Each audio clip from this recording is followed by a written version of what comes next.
أعوذ بالله من الشيطان الرجيم.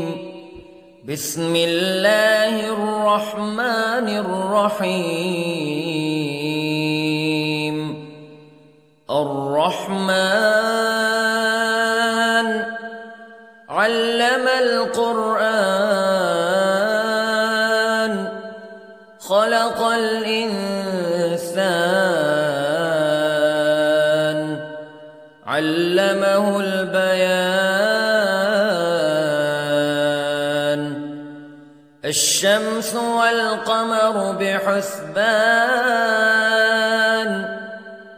والنجم والشجر يسجدان والسماء رفعها ووضع الميزان ألا تطغوا في الميزان وأقيموا الوزن بالقسط ولا تخسروا الميزان. والأرض وضعها للأنام فيها فاكهة والنخل ذات الأكمام والحب ذو العصف والريحان فبأي آلاء ربكما تكذبان. خلق الإنسان من صلصال كالفخار وخلق الجان من مارج من نار فبأي آلاء ربكما تكذبان. رب المشرقين ورب المغربين فبأي آلاء ربكما تكذبان. مرج البحرين يلتقيان بينهما برزخ لا يبغيان فبأي آلاء ربكما تكذبان. يخرج منهما اللؤلؤ والمرجان فبأي آلاء ربكما تكذبان. وله الجوار المنشآت في البحر كالأعلام فبأي آلاء ربكما تكذبان. كل من عليها فان ويبقى وجه ربك ذو الجلال والإكرام فبأي آلاء ربكما تكذبان. يسأله من في السماوات والأرض كل يوم هو في شأن فبأي آلاء ربكما تكذبان. سنفرغ لكم أيها الثقلان فبأي آلاء ربكما تكذبان. يا معشر الجن والإنس استطعتم أن تنفذوا من أقطار السماوات والأرض فانفذوا لا تنفذون إلا بسلطان فبأي آلاء ربكما تكذبان يرسل عليكما شواظ من نار ونحاس فلا تنتصران فبأي آلاء ربكما تكذبان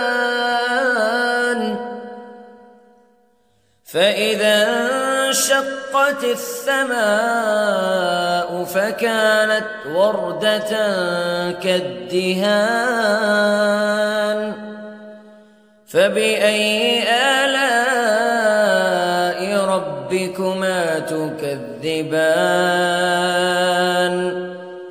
فيومئذ لا يسأل عن ذنبه إنس ولا جان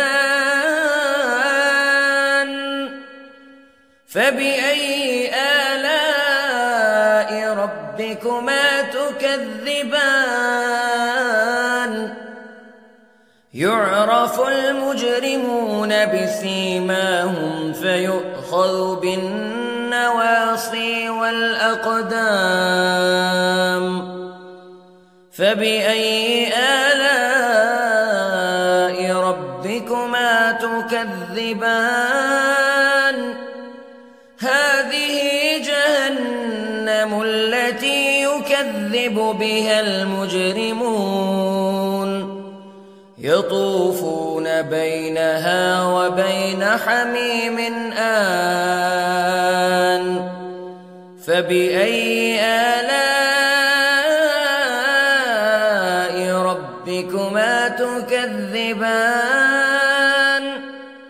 ولمن خاف مقام ربه جنتان فبأي آلاء ربكما تكذبان ذواتا أفنان فبأي آلاء ربكما تكذبان فيهما عينان تجريان فبأي آلاء ربكما تكذبان فيهما من كل فاكهة زوجان فبأي آلاء ربكما تكذبان متكئين على فرش بطائنها من استبرق وجنى الجنتين دان فبأي آلاء ربكما تكذبان فيهن قاصرات الطرف لم يطمثهن إنس قبلهم ولا جان فبأي آلاء ربكما تكذبان كأنهن الياقوت والمرجان فبأي آلاء ربكما تكذبان هل جزاء الإحسان إلا الإحسان فبأي آلاء ربكما تكذبان ومن دونهما جنتان فبأي آلاء ربكما تكذبان مدهامتان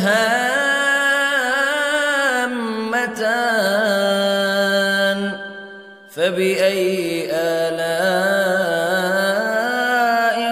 ربكما تكذبان فيهما عينان نضاختان فبأي آلاء ربكما تكذبان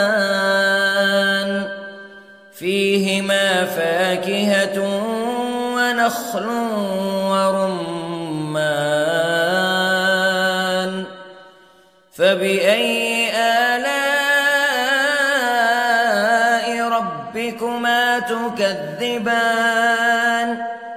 فيهن خيرات حسان فبأي آلاء ربكما تكذبان حور مقصورات في الخيام فبأي آلاء ربكما تكذبان لم يطمثهن إنس قبلهم ولا جان فبأي آلاء ربكما تكذبان متكئين على رفرف خضر وعبقري حسان فبأي آلاء ربكما تكذبان تبارك اسم ربك ذي الجلال والإكرام